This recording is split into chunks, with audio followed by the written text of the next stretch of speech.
and welcome to WEF Weekly. We're out and around the grounds here once again for an amazing week of what's been competition from wall to wall in the last month and already into another big week, and it is week 4 of the Winter Equestrian Festival. We reviewed last week with not only jumping but top class 5-star dressage as well. It's all coming up on this week's WEF Weekly.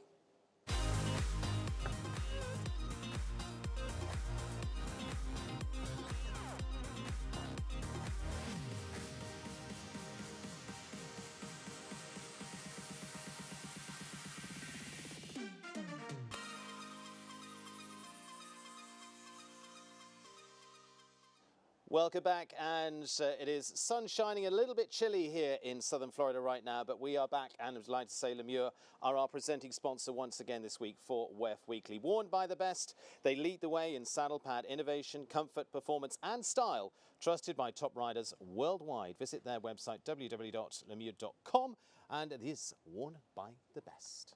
And, of course, all our supporting sponsors throughout. And this week, it is Mars Equestrian Week as well. A sponsorship division within Mars incorporated the link between the iconic brands and the equestrian community. For generations, Mars has celebrated a rich equestrian heritage and through purposeful partnerships. Mars Equestrian is committed to the sport and building an enduring legacy. From world-class competitions across the equestrian disciplines to stewarding the power of horses on society and sustainability. Mars Equestrian is dedicated to our purpose to improve the lives of horses, pets and the people who love them as well.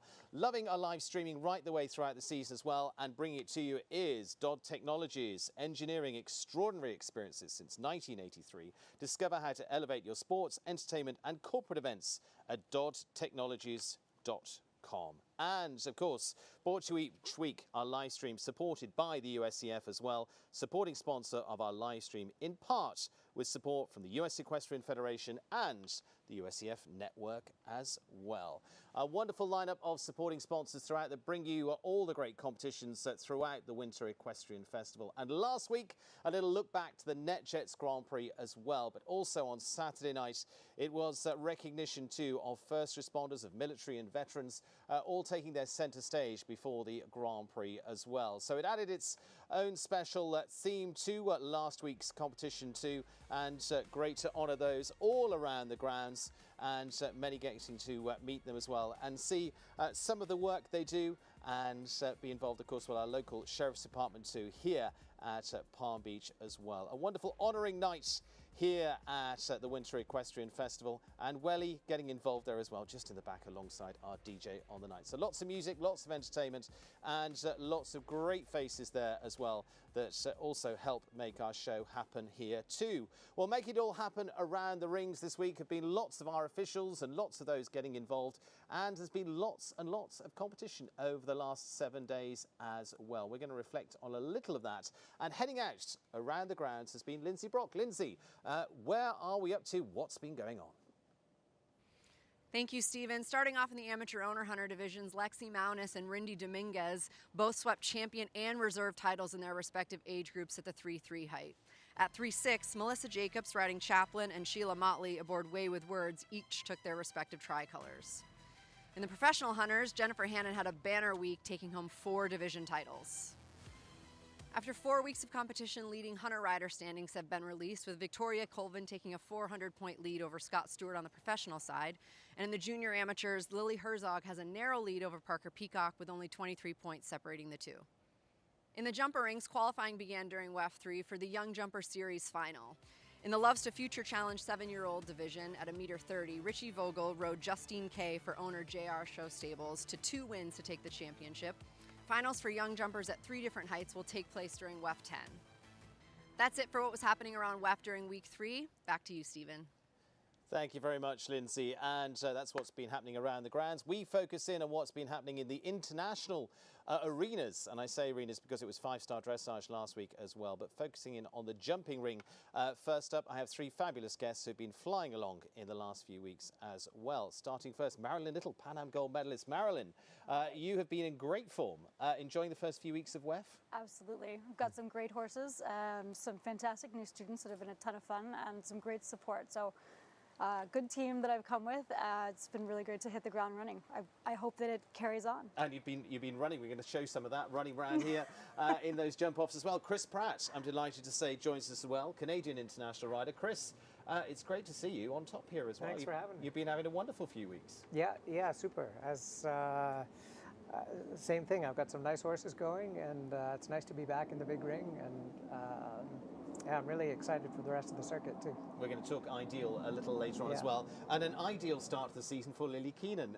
Lily, 2 Grand Prix wins now. NetJets Grand Prix last week. Yep. Palm Beach Grand Prix the week before. It's quite the start. Yeah, I would say that I'm starting how I intend to continue, I'd hope.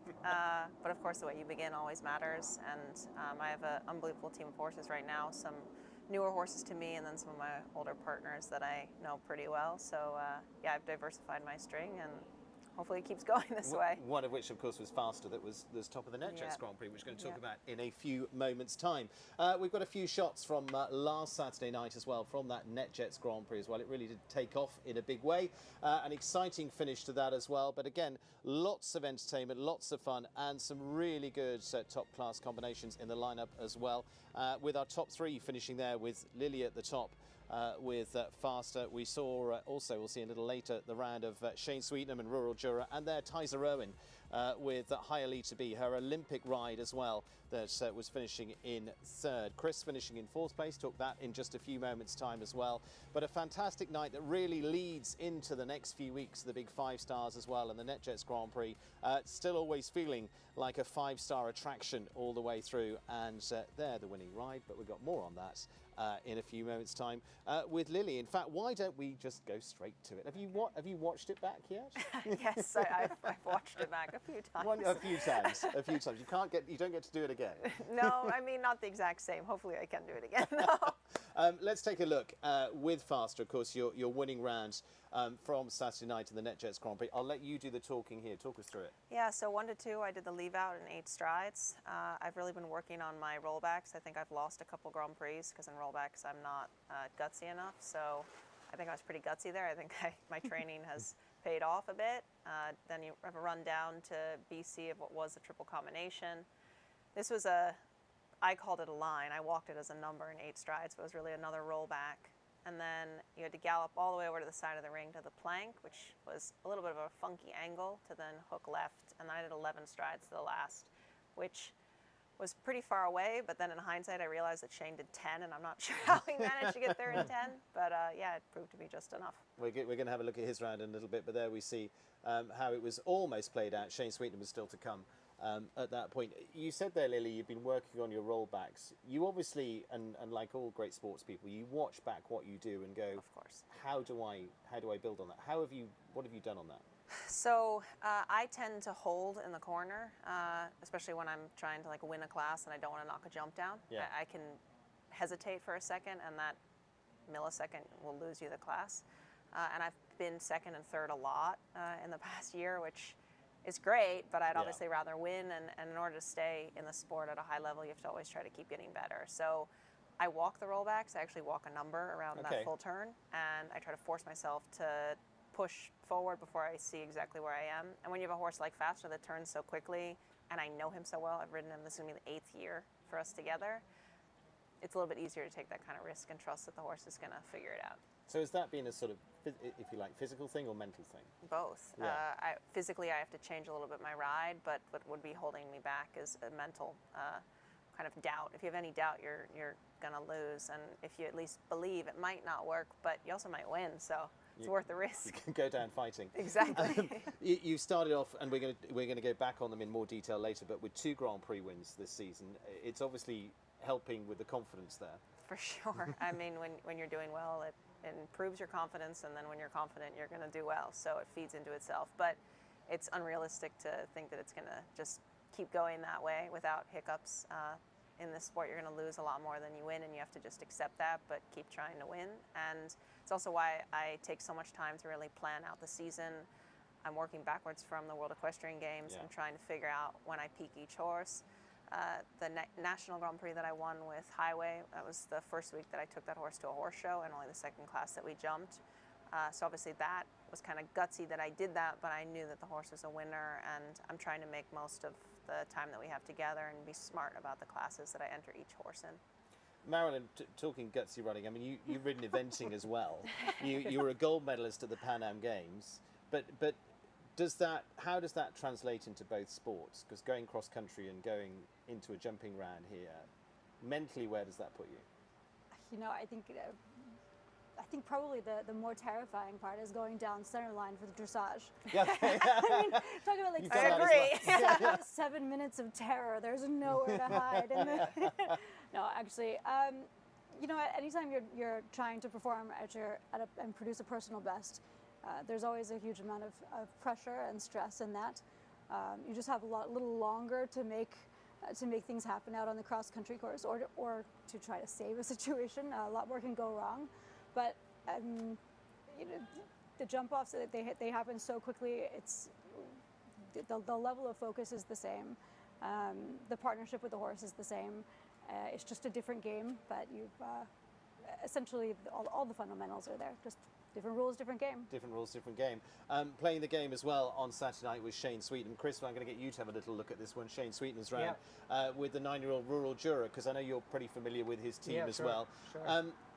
Chris, you were probably following along some of this. Of course, you were in the jump off, but did you watch this round? For sure. No, I think he went after me in the jump off, but it was a big strided horse, and I think the jump off played towards a horse like that could really cover the ground, and even getting up that first line, he went up. But he's done an amazing job with this horse. I watched it in Kentucky at some of the smaller shows last summer, and I know he took it to Europe and did a few shows and put some mileage on it, and he's I handed to him. It looked like a really top horse the other night. And Lily, you talked about there, he squeezed it down at the last line. Now you've watched it again. Yeah, I mean, actually, I was told after I went that by a few people that watching him go, they thought for sure he was going to be faster, and I mean, I was for sure sweating after I went. I was trying not to watch too many jump after. But yeah, I think you have to use your horse's strength, and that's just an example of each horse has different things that they're good at and different things that maybe are not, you know, their biggest asset. So my horse has a huge stride. In some ways, he's kind of quite strong, to put it politely. But because we've been together for so long, I know him really well, and I'm able to guide him more than steer, I'd say. I was going to say, it's how you turn that strength into an asset. Exactly, yeah. And I think the rollback really to 3, watching that back, I think is what made the difference for me. Chris, let's talk your rounds as well. You finished in 4th place here. Ideal. You've been having a really good start to the season. He's been very consistent. Let's talk about this horse, because you said yourself a little earlier on, and it's great to be back. You were part of the World Championships in 06. We go back there to Aachen this year. Yeah. How are you feeling about everything? I'm really. I had the opposite. as little How many strides is that, Chris? I don't know, but I'm feeling really confident.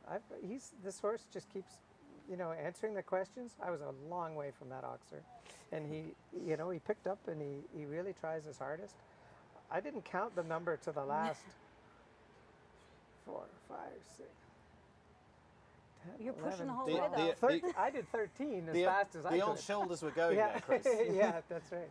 That's right. But he's got a huge heart. His heart is much bigger than his stride. Yeah. I think if we just keep playing with his confidence and keeping him unaware of what he can't do, I think he can jump some really nice classes for me in the future. All about belief. Yeah, that's right. And you're having fun That's doing right. it. I'm having a great time. Great time. It's really. Chris's renaissance. We're loving this. Let's take a little look at some of the issues around the course, and I'm going to put it that way because it was not an easy course. Peter Grant again did an amazing job on Saturday night. A couple of lines that really played a part: 6, 7, and 8 coming up through there. The skinny Tokyo fence, and then down. That would keep dropping down here. We've got a little montage of that, and then the WeatherTech water tray after that. Chris, quite early on in the class, that was playing on a lot of minds. Yeah. What was your thoughts on it? Yeah, I thought after walking the course, I thought this course suits my horse perfectly because the first 6 strides was a little bit boxy, and that whole line from the Oxer to the Skinny to the Liverpool was all very much in the hand, and that's a bit his specialty, whereas the jump off was the opposite. But I was confident that he could jump that course clear, and he felt great in the warm up, and yeah, he just did everything I asked. Lily, another part of that was that double. That started to cause problems later on. What were your thoughts on that? Yeah, I mean, I think those obviously are the two key places that are most difficult in the course.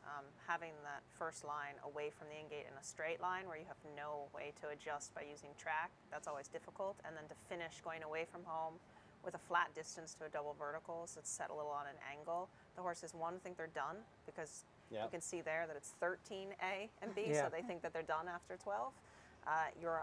If you wanted to do 8, you're on the inside track on an open stride going to a short double verticals, which is like the antithesis of the setup that you want for that type of combination. Or you could stay out and risk a time fault doing 9.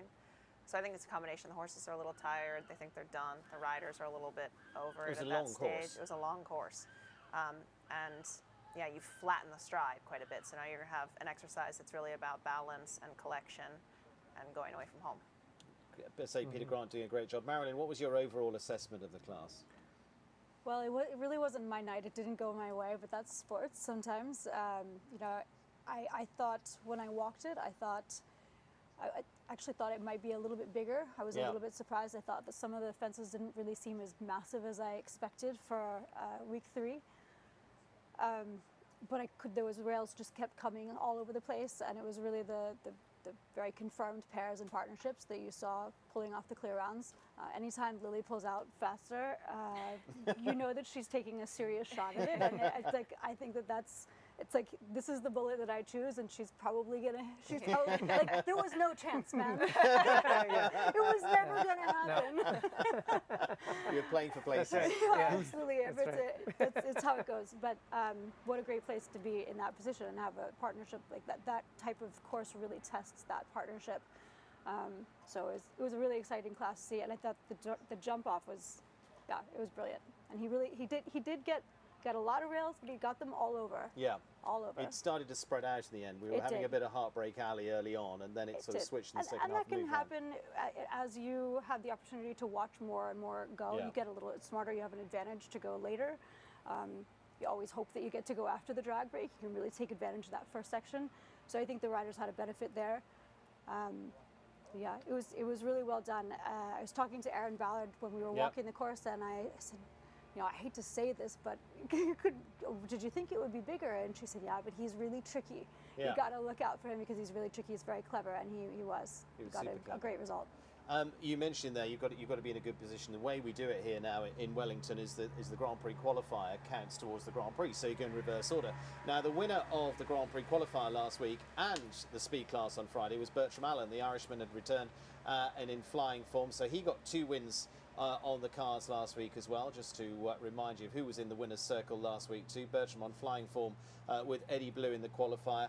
Didn't happen for them on that big night in terms of going into that finals pace and winning it, but certainly on great form there as they jumped some fabulous clears throughout the week and into the Grand Prix as well. And then, as I say, following it up with a speed win on Friday as well. So Bertram Allen, as we know, regular winner. In fact, this week is usually a big one for him, and in week 6 as well on the field. But wherever he goes around the world, the Irishman is usually very much in contention. So 2 wins for him and Aaron Ballard, as you just mentioned. 1 on Sunday as well in the Hermes Classic. So it was nicely spread around at the weekend in the end. But Bertram dominating during the week for him as well. And that was also leading us. You finished well in the Hermes Classic with a new horse that we're going to talk. Heidi. Heidi von Imhoff. Heidi, yes. Yes. Heidi Do you want my job? Yes. Heidi von Imhoff. She's been in the barn now for a little bit over. We got some shots of her here. Oh, look there. There she is. She's a fantastic jumper. She's incredibly powerful. Not such a massive horse. Actually, I feel quite a bit smaller than most out there in the warm-up area.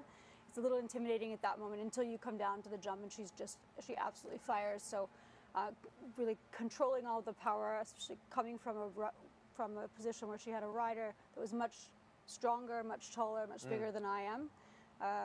Just getting the power, steering, and the brakes organized. Is really the order of the day now, but beautiful type. Fantastic to have a second horse that can jump in some bigger classes and so quickly. You're obviously very happy with Sunday. I was thrilled. I mean, I think that I can count the classes that we've jumped on 2 hands, including the schooling jumper, so I'm ecstatic. I mean, each time I'm just pleasantly surprised. I really wasn't sure how it was going to go, Yeah. but I have an incredible amount of faith in the horse, and in my career, I haven't always had a luxury of knowing my horses so well, so I think that's maybe one of my strengths, is being able to get to know them quickly. And this is a blast. 11 years old, knowing what she does, it's fun. Ready to go. We're going Yes. to talk about highways a little like that Absolutely. as well in a Absolutely. few moments' time. But before that, Marilyn, we're going to talk La Contessa, Okay. your fabulous Grand Prix horse as well. And you finished second in the Grand Prix just a week or so ago as well. There, we've got the round from there too to take a look at. You also finished well in the week 10 Grand Prix last season here, but finishing second early on. In fact, you were equal second. Wow, this is last year. This was her first night class, and this is week 10, and I'm so glad that I made it over that second jump there, because it was either going to work out or it was going to be a laundry sale. I know the feeling. Like just a garage sale. But we got away with it, and that's just a testament to this horse. She's a beautiful jumper and a great athlete, but her mind for the sport is so incredible. She just has a great sense of the moment. She comes to the ring ready to win. I think that she's had 1 or 2 classes where I got a result that I was disappointed in, but other than that, she's stepped up so much in the last year. So that being the end of the circuit last year to coming in first week this circuit, she has had the opportunity to compete on the major league all last year, and I think that I give that so much credit. She got to the best of the best there. I'm jumping against Lily, got to run against her. And I mean, I'm glad that that's a threat. That's a big compliment. That's why we put Chris in the middle to referee. That was the point.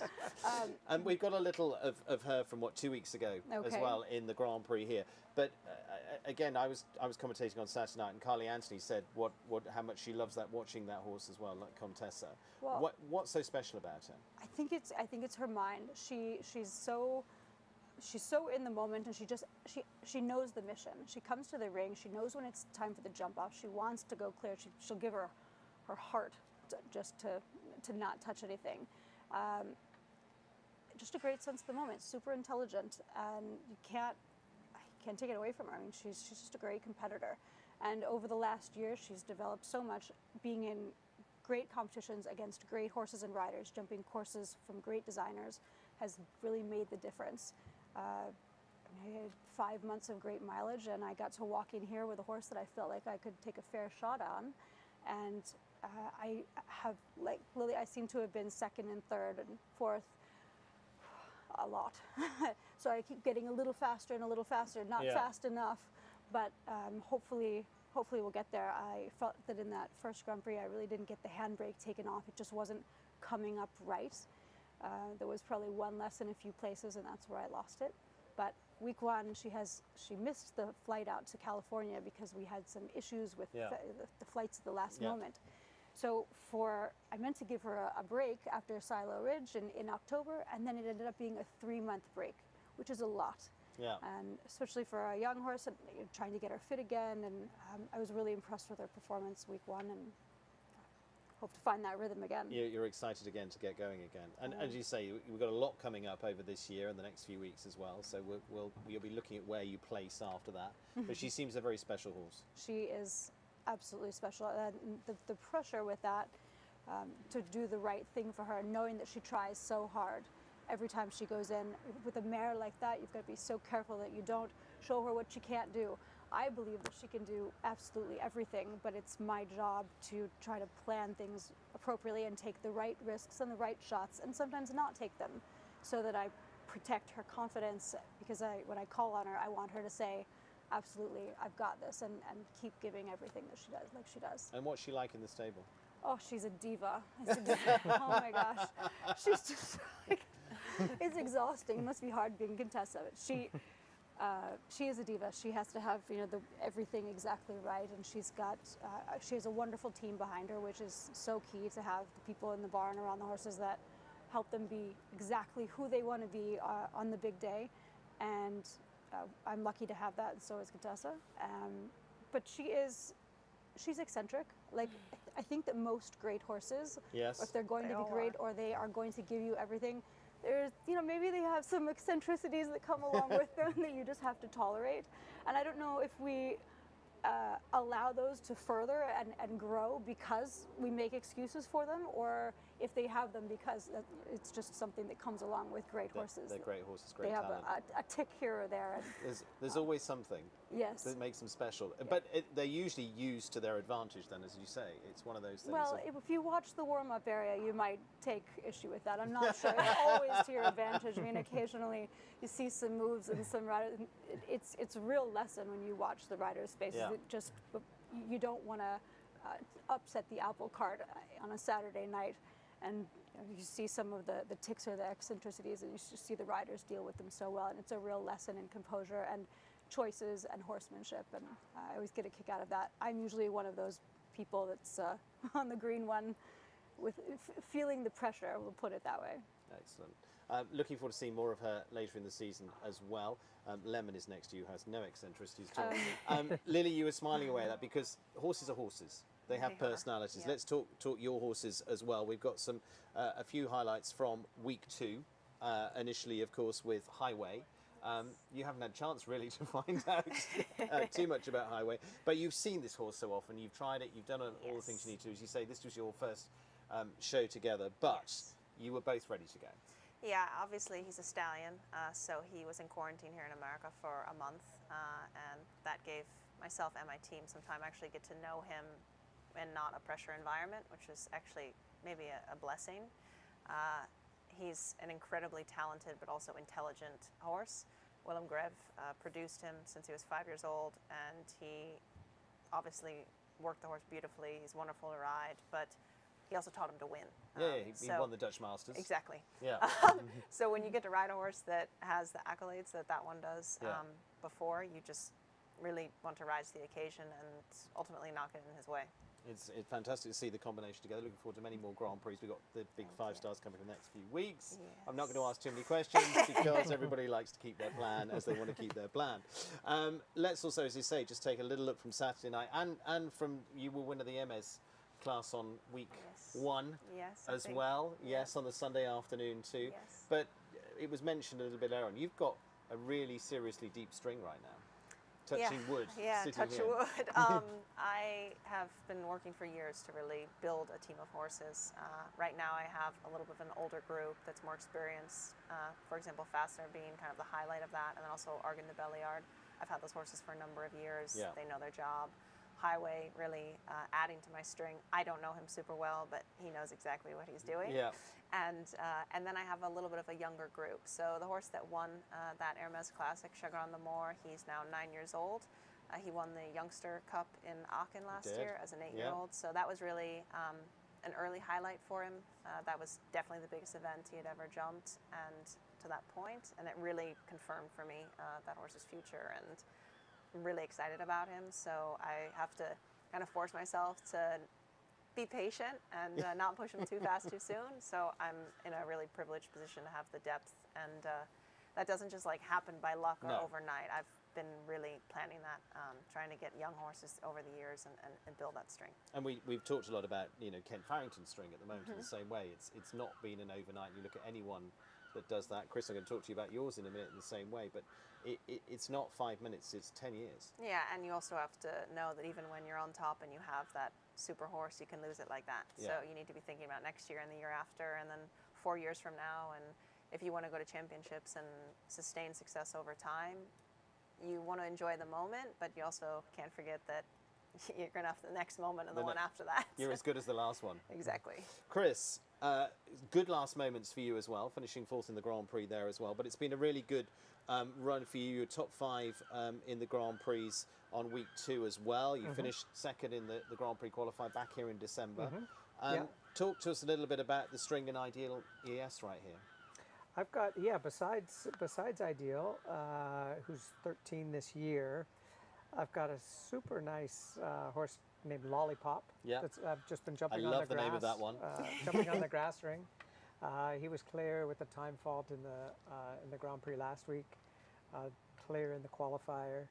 I'll jump him again this week in the 4-star. I've got 2 very nice young horses, a 7-year-old and an 8-year-old that I'm a almost a year into production with. They were both the then 6-year-old was second in the finals in Traverse City last year.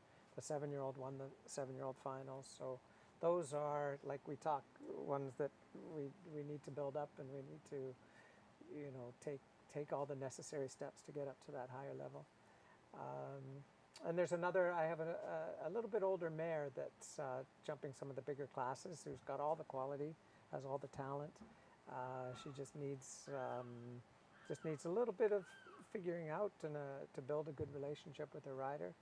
But that gives me 5 horses to focus on at the moment, and it's feeling nice. Chris, talk to me a little bit about, because the last few years you've sort of been front and center. Like I said, you did world championships and through a whole load of team competitions, and then you took a little bit of a back seat for a little while. Yeah, and now I you've did. gone front seat again. Yeah. Talk to me about that. Well, it's interesting how this sport goes, and back then I had a very good owner with some very nice horses backing me, and we were showing a lot in Canada and a lot of the bigger shows. And then when that situation finished, I actually went to California, started a business in California, and since then I've really self-supported myself in the industry and owned my own horses and buying and selling horses and earning a living through the industry, teaching, coaching. I was in Europe for a couple of years.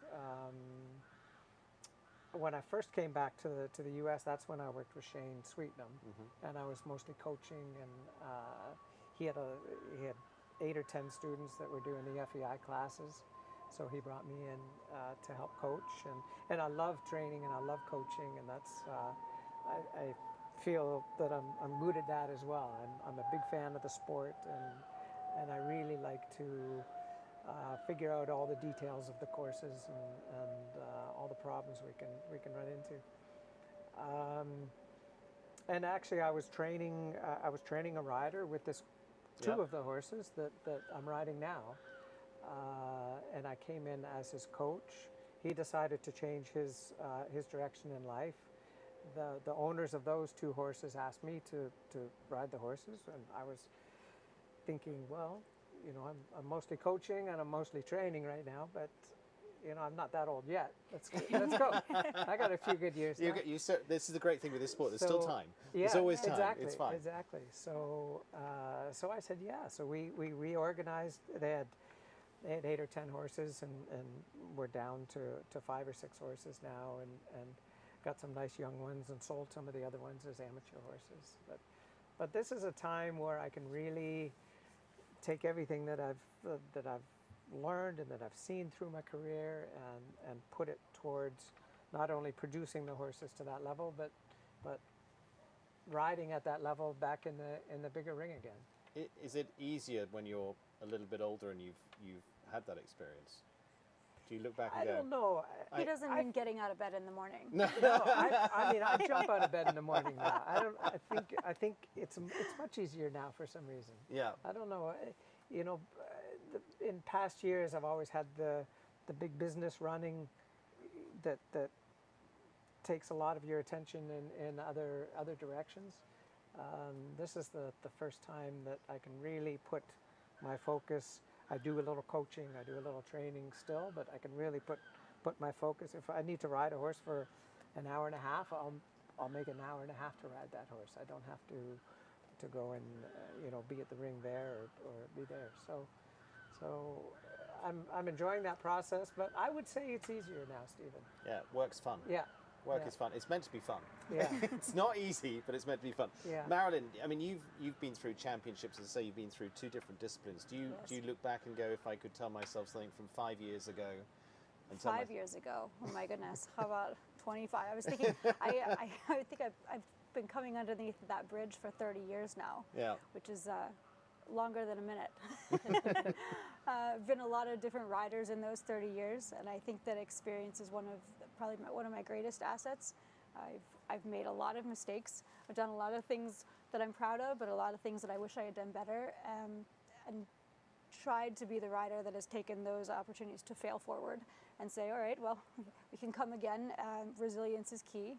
And yeah, I'm at a wonderful place right now where I have the privilege of having some very nice horses, largely because I have some great partners and some very strong support, which is absolutely necessary.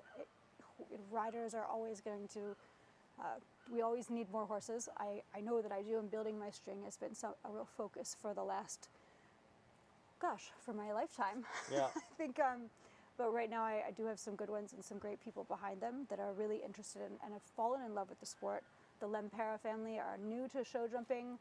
Their daughter, Victoria Morcombe-LeMieux, is a great up-and-coming rider, and the LeMieux have stepped in and helped secure some really strong rides for me that it makes all the difference. Being able to, it's different how you plan what's coming. You can think strategically about where you're going to go, and that's quite new for me. I was able to do that during eventing because I had the support of Mrs. Mars and had quite a strong string. And since I've been back in show jumping, developing that string has been the goal, and it's starting to materialize. And I could start to see the way forward for the next 5 years. So I'm not sure what I would say about 5 years ago, but I'm starting to see where I would like to be 5 years from now. Excellent. I like the expression "fail forward." Lily, one of the things you've done in your career is dressage. We had 5-star dressage last week, so we're going to have a little look at who our winner was last week. It was a fabulous night. In fact, 3 big nights over at the stadium as well with dressage. But Susan Papper, winning for Great Britain, was the winning rider over there, 81.745 on another fabulous night. And I can tell you, it was sold out each of the nights last week as well, both for the Grand Prix the night before on Thursday and for the fabulous masterclass that took place the night before that as well, with Kira Clerk and with Catherine Dufour and Jan Brink as well. Thank you to the Three Graces team that brought all of that together. But a fabulous night under the lights. We've got another one coming up in a few weeks' time. We've got 5-star here. In a few weeks' time, we've got a World Cup, and we've got Isabel Vert coming to town as well, who is arguably one of the most decorated Olympians, not just in equestrian, but in any sport. So we're looking forward to seeing her as she heads in on week 7. So week 7 will be busy for us. We've got 5-star jumping, and we've got the World Cup with Isabel coming to town as well.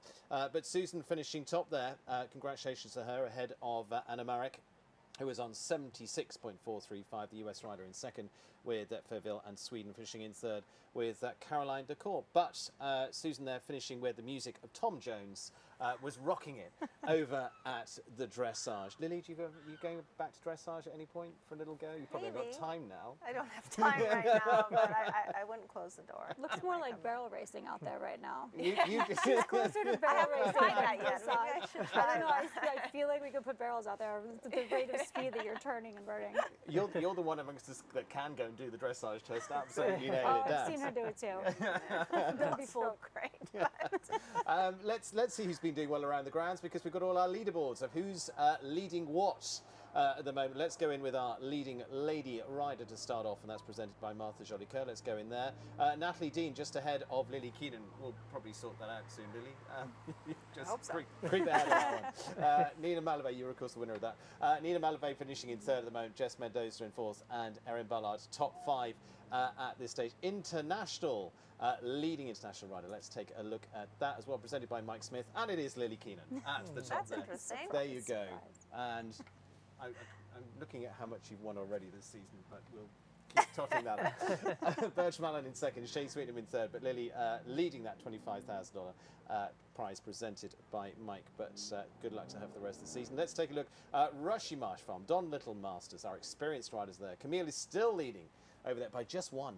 Ahead of Blythe Masters by 1.46 to 45, and Elizabeth Maloney there in third on 41. It is always tough battle over in those rings. MS 150 series, who's leading that? Lily Keenan is leading that, 98 points. Keenan O'Connor in second, Erin Ballard in third. Keep it up, Lily. Yeah, And I better. there we go. But opening up the gap there, just over the 20, 21. Many of our ages is the difference there. And we saw a little bit earlier on some of our Hunter lineup as well. So we're already through and across those leaderboards as well. Let's remind, there we go, junior, amateur and a Hunter. Lily Herzog top of that, Parker Peacock second, Melissa Jacobs. Little while since you've been in the Hunter Ring, Lily, but not that long. Not actually. as long not as that you long. say. Not that long. I remember, yeah, not that long. And completing their overall Hunter professional rider, Tori Colvin leading that at the moment, 1,067 points against ahead of Scott Stewart and Chris Payne there as well. What's coming up this week? Lots coming up this week. Lily's going to be in action again. In fact, we are going to be heading over to the field. We're over the field today.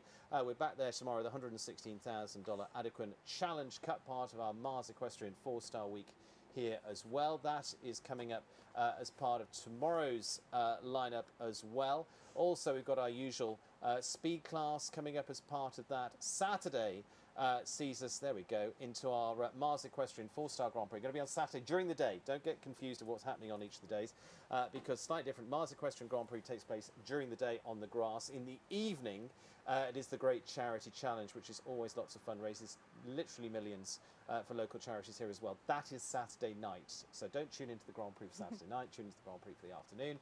Sunday takes us to the MS Classic once again, and the 2-star Griffiths Residential Grand Prix as well. That kicked off as well.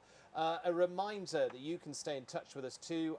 Email in at wefweekly@wellingtoninternational.com, and of course I'm sure you reply to many of our social media posts too out there as well, but you can send us directly everything you're up to at wefweekly@wellingtoninternational.com. We'll read it, we'll get you involved, we'll be talking about you in our next few shows as well.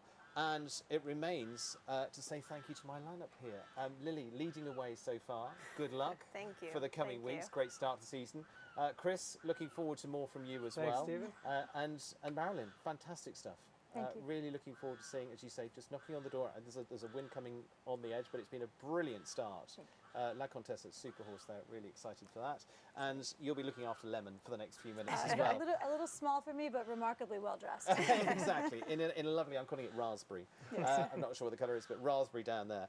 And so our thanks to all our supporters throughout all of the Winter Equestrian Festival, but also here on WEF Weekly as well. Let's take a little look at those that bring you our streaming each week too. Thank you to the USCF network as well, that bring us all our big action throughout the season here, and all of our live streams here supported by the USCF, supporting sponsor of our live stream in part with support from US Equestrian Federation and the USCF network as well.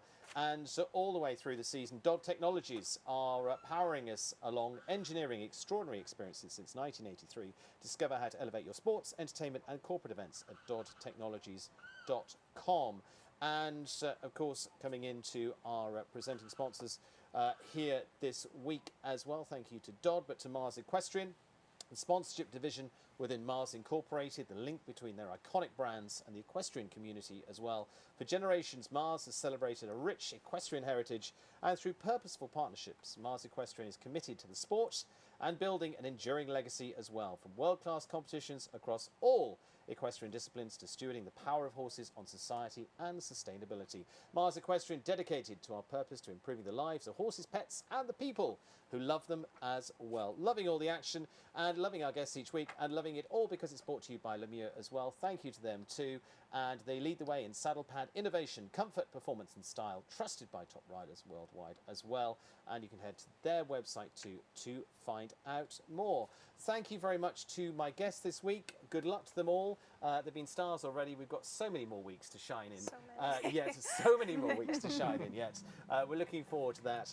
And we are going to be back next week as usual time, 5 o'clock as well, as we'll be starting to lead into week 5, which is our first jumping 5-star week as well. Looking forward to that. And we'll be giving you a little review of Great Charity Challenge on Saturday night. Join us there. Saturday, big Saturday here with the Mars Equestrian Grand Prix as well, out on the grass. Thank you for joining us here today. We'll see you soon. Take care.